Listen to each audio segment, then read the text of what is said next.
તો અમદાવાદમાં ગેરકાયદે દબાણો પર બુલડોઝર કાર્યવાહીના મામલે હજારો એકરમાં દબાણો ઊભા કરનાર લલ્લા બિહારીની અટકાયત થઈ છે। જ્યાં બાંગ્લાદેશી ઘૂસણખોરોના વસવાટમાં લલ્લા બિહારીની મુખ્ય ભૂમિકા હોવાનો ખુલાસો થયો છે।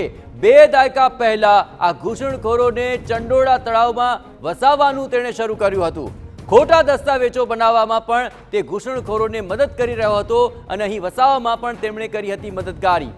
અનેક ગુનાહિત પ્રવૃત્તિઓ સાથે લલ્લા બિહારી ઉર્ફે મહેબૂબ પઠાણ સંકળાયેલો છે।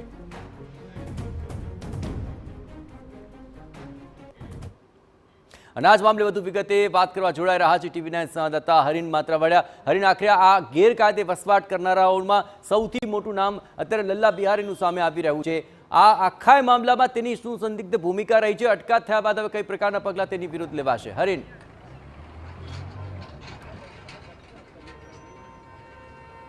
બિલકુલ જે રીતે ચંડોળા તળાવમાં ગેરકાયદેસર રીતે જો કોઈ બાંગ્લાદેશી આવવું હોય ને ત્યારબાદ તેને ફરજી ડોક્યુમેન્ટ બનાવવા હોય, ત્યાં રહેઠાણ એટલે રહેવા માટેની જે જગ્યા છે, ભાડે ઝૂંપડું આપવાનું છે, આ તમામ વ્યવસ્થાઓ છે ત્યાં લલ્લા બિહારી કરતો હતો અને પોલીસે સામે આવ્યું હતું। ગઈકાલે કોર્પોરેશન અને પોલીસની ટીમ દ્વારા તેના ઘરનું પણ સર્ચ ઓપરેશન હાથ ધરવામાં આવ્યું હતું। પોલીસ કમિશનર છે તેઓ પણ ત્યાંની મુલાકાત લઈ ચૂક્યા હતા અને આજે શરૂઆત જે ડિમોલેશનની કરી તે લલ્લા બિહારીના ફાર્મ હાઉસથી કરી। ફક્ત ફાર્મ હાઉસ એટલે આલિશાન ત્યાં અલગ અલગ વ્યવસ્થાઓ સાથેની તે જગ્યા બનાવેલી હતી। અંદાજિત 5 એકર જગ્યામાં તેણે પોતાનું ફાર્મ હાઉસ અને રહેણાંક મકાન ઊભું કર્યું હતું।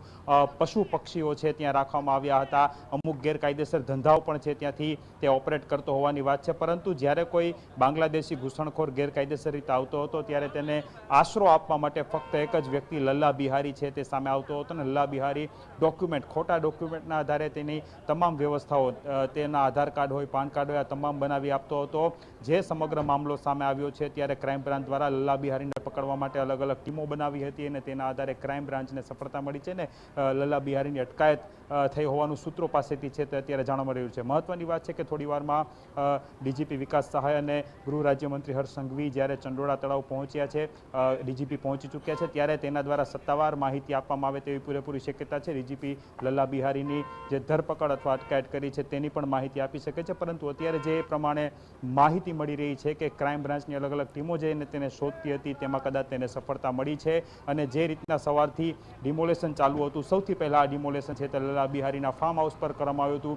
વૈભવી આલિશાન રીતે છે તેમાં અલગ અલગ રાચ રચેલું પણ રાખવામાં આવ્યું હતું અને જ્યારે અત્યારે ડીજીપી પહોંચ્યા છે ત્યાંની જ સમીક્ષા કરી રહ્યા છે અને જે રીતે આ ડિમોલેશન કરવામાં આવ્યું તેની સમીક્ષા છે ડીજીપી સૌ પહેલાં ત્યાંની કરી રહ્યા છે અને ત્યારબાદ તેઓ છે જે દશામાની જે મંદિર છે તે પાછળના ભાગમાં એટલે કે ચંડોળા તળાવના અંદરના ભાગમાં ડિમોલેશન ચાલુ છે ત્યાં પહોંચવાના છે। મહત્વનું છે કે સૌથી કુખ્યાત વ્યક્તિ જે આ લલ્લા બિહારી છે અને આખરે ક્રાઇમ બ્રાન્ચ તેની અટકાયત છે તે કરી દીધી છે ને તે સૌથી મોટા સમાચાર